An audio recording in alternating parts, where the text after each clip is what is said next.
సమాజాన్ని ఇన్ఫ్లుయెన్స్ చేసే కమ్యూనిటీగా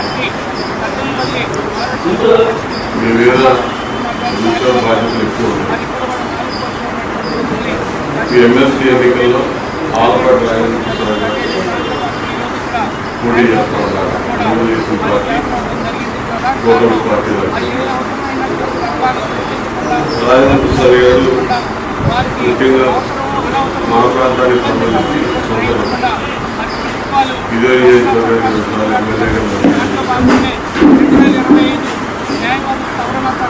సుదీర్ఘమైన రాజకీయ అనుభవం అన్ని అంశాల మీద అవగాహన రాబోయే రోజుల్లో టీచర్లకు సంబంధించిన అంశాలు, విద్యా వ్యవస్థకు సంబంధించినటువంటి అంశాలు పూర్తి అనుభవంతో ఏ సంవత్సరంలో కూడా పరిష్కారం ముందుకెళ్ళి అటువంటి వ్యక్తిని గెలిపించే దానిలో మీరందరూ కూడా భాగస్వామ్యం కావాలని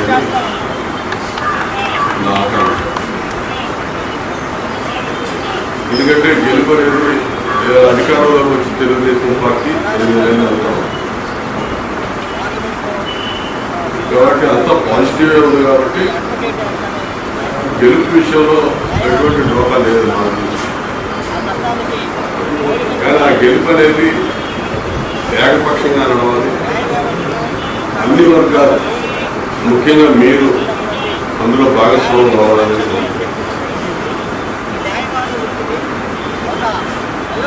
ప్రథమ ప్రాధాన్యత ఓటు ఆల్పాటి రాజేంద్ర ప్రసాద్ గారు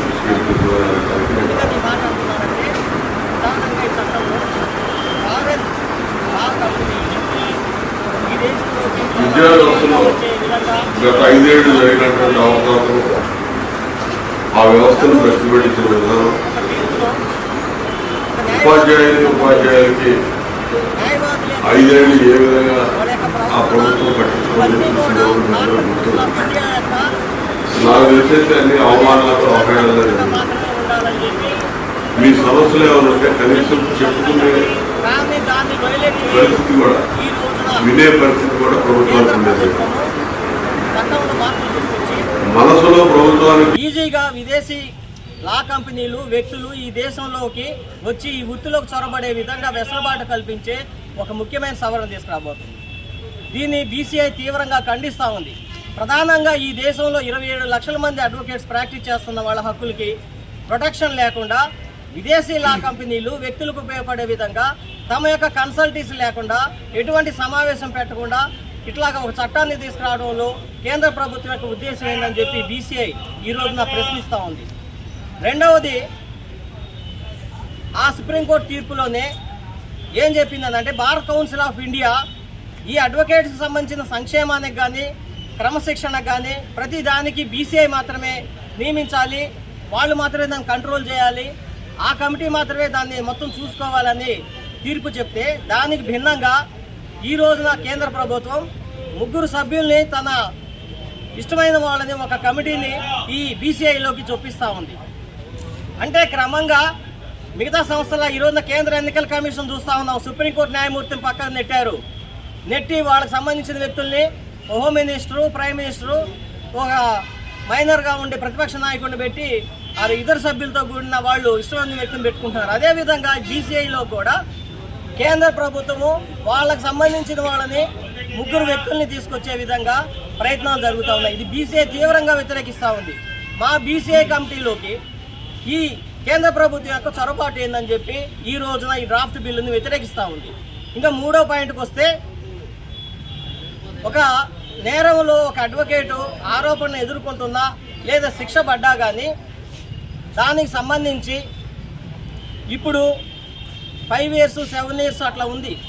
అయితే శిక్షాకాలం అనేది పూర్తి కాకముందే వాళ్ళ మీద యాక్షన్ తీసుకోకపోవటం అనేది బార్ కౌన్సిల్కి కానీ, స్టేట్ యొక్క కౌన్సిల్కి కానీ సంబంధం లేదు. వాళ్ళు దాని మీద ఎంక్వైరీ చేయొచ్చు, దాని మీద రికమెండేషన్ చేయొచ్చు, కానీ పూర్తిగా పీనల్కి సంబంధించి ఎటువంటి చర్యలు తీసుకోవడానికి వాళ్ళకు ఉండదు. ఎందుకంటే ఈ బార్ కౌన్సిల్స్ అనేవి క్వాజీ జ్యుడిషియల్, పూర్తి జ్యుడిషియల్ కాదు, కాబట్టి వాళ్ళు పూర్తి అధికారం ఉండదు. కానీ ఇప్పుడు తీసుకొచ్చే ఈ చట్టంలో 2 సంవత్సరాల లోపు కానీ ఈ స్టేట్ బార్ కౌన్సిల్స్ వీళ్ళ మీద యాక్షన్ తీసుకోకపోతే వాటి మీద క్రమశిక్షణ చర్యలు తీసుకునే విధంగా ఇంకో కమిటీని ఫామ్ చేసే ప్రయత్నం జరుగుతూ ఉంది. ఇది చాలా దుర్మార్గం. దీన్ని కూడా బీసీఐ వ్యతిరేకిస్తూ ఉంది.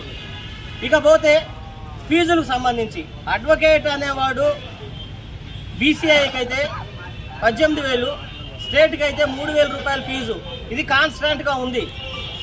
దీన్ని తీసేసి అసలు స్పష్టత లేకుండా రేపు వచ్చే డ్రాఫ్ట్ కంపెనీలు వాళ్ళు చట్టం చేయబోతా ఉన్నారు.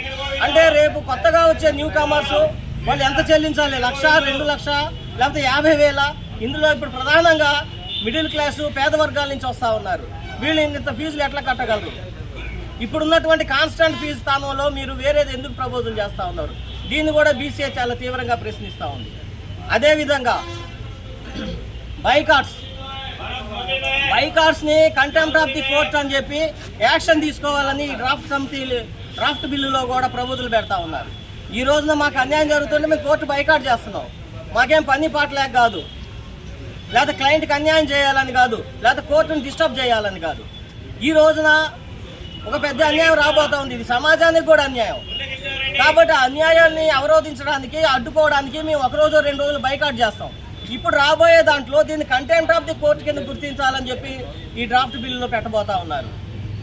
అంటే కనీసమైన ప్రజాస్వామిక హక్కు, ఒక ప్రజాస్వామ్య హక్కును కూడా తీసివేసి పౌర హక్కులను ఉల్లంఘనకు ఉపయోగపడే ఇటువంటి బైకాట్లను కూడా క్రమశిక్షణ చర్యల్లోకి తీసుకొచ్చే ఒక దుర్మార్గమైన డ్రాఫ్ట్ బిల్లుని ఈ రోజున కేంద్ర ప్రభుత్వం తీసుకురావడానికి ప్రయత్నం చేస్తూ ఉంది. దీన్ని కూడా బీసీఐ చాలా వ్యతిరేకిస్తూ ఉంది. ఈ విధంగా చూసుకునేటట్లయితే చాలా అంశాలు కేంద్ర ప్రభుత్వానికి పూర్తిగా బీసీఐ మీద అజమాయిషీ వచ్చి